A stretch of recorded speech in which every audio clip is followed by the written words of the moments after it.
Bonjour à tous, je m'appelle Saïd Boubi. Dans cette vidéo, nous allons explorer un sujet crucial, les premiers secours en préscolaire. Cette présentation s'inscrit dans le cadre de la formation des formateurs dans le domaine de l'éducation digitale TOTED.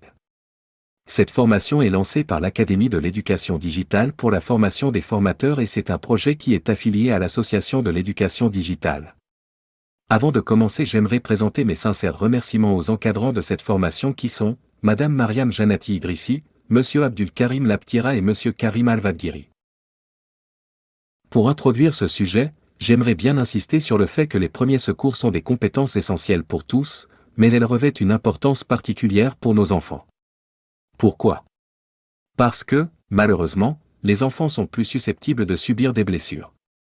Leur curiosité naturelle et leur énergie débordante peuvent parfois les mettre dans des situations délicates.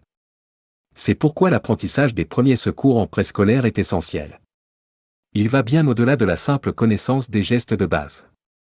Cela signifie mettre en place un environnement sécurisé, comprendre les spécificités des premiers soins adaptés aux plus jeunes, et être prêt à agir rapidement et efficacement en cas d'urgence. Entamons notre exploration par la première question essentielle. Qu'est-ce que les premiers secours ? Définissons d'abord les premiers secours. Il s'agit d'un ensemble de techniques et de procédures dispensées dans les moments cruciaux suivant un accident. Les premiers secours visent à préserver la vie de la victime et à fournir des soins immédiats jusqu'à ce qu'elle puisse être transférée pour recevoir des soins médicaux supplémentaires. Passons aux objectifs des premiers secours. Ils sont au nombre de 4, préserver la vie, prévenir l'aggravation de la blessure, favoriser la récupération et protéger la victime inconsciente. Préserver la vie implique une intervention immédiate pour maintenir les fonctions vitales telles que la respiration et la circulation sanguine, assurant ainsi la stabilité physiologique cruciale de la personne affectée. Les premiers secours visent également à prévenir toute détérioration supplémentaire de la blessure ou de la maladie, en minimisant les dommages potentiels par des interventions appropriées. Après avoir assuré la stabilité initiale, l'accent est mis sur la promotion de la récupération, englobant des mesures pour soulager la douleur, réduire les risques de complications, et faciliter le processus de guérison à long terme. En cas d'inconscience, la protection de la personne blessée devient une priorité, nécessitant des actions spécifiques telles que le positionnement correct de la victime et la protection de ses voies respiratoires, assurant ainsi sa sécurité jusqu'à l'arrivée des professionnels de la santé. Passons à la deuxième partie de notre présentation, l'importance de l'apprentissage des premiers secours en préécole. Commençons par l'importance des premiers secours dans le développement personnel et social des enfants. En effet, la compréhension précoce de ces notions joue un rôle essentiel en renforçant leurs compétences cruciales et en leur donnant la confiance nécessaire pour faire face aux situations d'urgence. Ainsi, ancrer ces concepts dès le plus jeune âge représente un investissement significatif dans leur bien-être futur. Poursuivons avec la vulnérabilité des enfants aux accidents. Les statistiques montrent que les enfants sont particulièrement vulnérables aux accidents, avec les blessures constituant l'une des principales causes de mortalité chez les enfants d'1 an et plus, surtout dans les pays à faible ou moyen revenu. Grâce à leur capacité d'apprentissage rapide à un jeune âge, il devient crucial de développer leur formation aux premiers secours, les habilitant à réagir face aux accidents tout en les sensibilisant aux causes et aux dangers potentiels. Terminons par les premiers secours en tant que compétence fondamentale pour une réponse rapide et efficace en cas d'urgence quotidienne ou de catastrophe. Ces compétences contribuent à atténuer les souffrances et les blessures, augmentant ainsi les chances de survie et limitant le nombre de handicaps. Passons maintenant à la troisième partie de notre présentation, guides comportementaux et étapes des premiers soins pour les enfants en préscolaire. En effet, face à une situation d'urgence impliquant nos jeunes élèves, il est crucial d'adopter les bonnes pratiques. Explorons ensemble les directives comportementales et les étapes spécifiques des premiers soins pour les enfants en préscolaire. Commençons par les directives comportementales. Face à une urgence, ces bonnes pratiques sont indispensables. 1. Gardez votre calme, même si vous devez le simuler. Cela a un effet rassurant sur ceux qui vous entourent. 2. Évaluer et traiter les blessures en fonction de leur gravité, en commençant par celles qui sont les plus critiques. 3. En cas de situation nécessitant une assistance médicale immédiate, contactez rapidement les services d'urgence en composant le numéro 15. 4. Prenez en charge la foule de témoins pour créer un environnement sécurisé et propice à l'administration des premiers secours. 5. Soyez proactif et prenez des décisions rapides en suivant les protocoles de base des premiers secours. 6. Informez l'administration par un rapport. Continuons avec les étapes des premiers soins pour les situations d'urgence courantes chez les enfants en préscolaire. Pour l'asthme, les signes de détresse incluent une respiration laborieuse, une respiration sifflante audible, une toux et un essoufflement. Les enfants asthmatiques avec des inhalateurs devraient les utiliser immédiatement. Si l'amélioration n'est pas rapide, demandez rapidement une assistance médicale. Passons maintenant aux blessures, un aspect où une réaction rapide peut faire toute la différence. Pour les coupures mineures, les enfants peuvent administrer leurs propres premiers soins sous surveillance. Pour les blessures graves, appliquez une pression directe, surélevez et soutenez la partie blessée, et surveillez les signes de choc.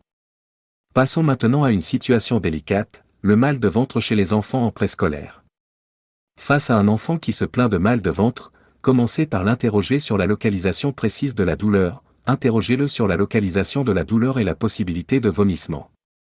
Lorsque vous traitez un mal de ventre chez un enfant en préscolaire, le calme est essentiel. Laissez l'enfant tranquille et observez s'il y a des signes d'amélioration. Cependant, si la situation ne s'améliore pas, il est impératif d'informer rapidement les parents. Nous continuons avec les saignements de nez, une situation où la prévention est aussi importante que la réaction. Les étapes des premiers soins dans ce cas consistent à asseyer l'enfant, pincer ses narines, le pencher en avant et lui demander de respirer par la bouche. Il faut appliquer une pression pendant au moins 10 minutes tout en évitant de se moucher. Abordons maintenant les maux de tête, un malaise qui nécessite une évaluation attentive. Dans ce cas, nous pouvons traiter les maux de tête mineurs avec des analgésiques, surveiller les symptômes graves et informer les parents si nécessaire. Explorons maintenant le mal de gorge, un symptôme qui peut indiquer diverses conditions. Dans cette situation, il est recommandé d'évaluer d'autres symptômes de malaise, tels que des maux de tête, des maux d'estomac, une sensation de fièvre, etc. Si l'enfant semble malade, renvoyez-le chez lui-même en l'absence de symptômes. Poursuivons avec les morsures, un incident qui nécessite une approche spécifique. Dans ce cas, on traite les morsures en les nettoyant soigneusement, ensuite on applique une crème antibiotique et on informe les parents et un médecin.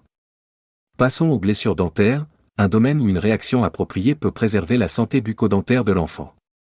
Si une dent est délogée, manipulez uniquement la partie supérieure, pas les racines. Ne la frottez pas pour enlever la saleté, rincez doucement la dent dans un bol d'eau. Essayez de remettre la dent en place dans la cavité buccale, puis mordillez doucement sur une compresse humide. Si vous ne pouvez pas remettre la dent en place, placez-la dans du lait ou une solution saline tiède jusqu'à consultation dentaire. Continuons avec les crises, un aspect où une intervention calme et mesurée est cruciale. En cas de crise, maintenez une respiration dégagée en positionnant l'enfant sur le côté avec la tête basse, observez et décrivez la crise tout en appelant le numéro des urgences si elle persiste plus de 5 minutes. Terminons avec les fractures, un type de blessure où une action rapide et appropriée est vitale.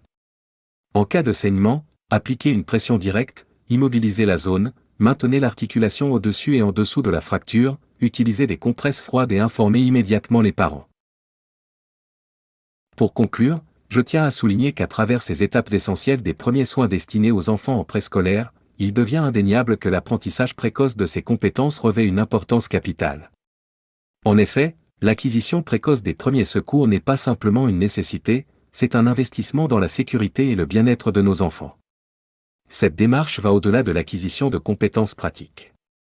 En initiant nos jeunes élèves aux premiers secours, nous contribuons à instaurer une culture préventive, un état d'esprit qui peut faire toute la différence dans des situations critiques.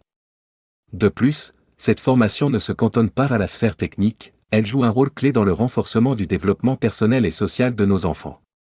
Et voilà, nous arrivons à la fin de cette présentation sur les premiers secours en préscolaire. Je tiens à vous exprimer ma sincère gratitude pour votre attention et votre engagement tout au long de cette session, et à bientôt pour de futures formations avec l'association Éducation Digitale.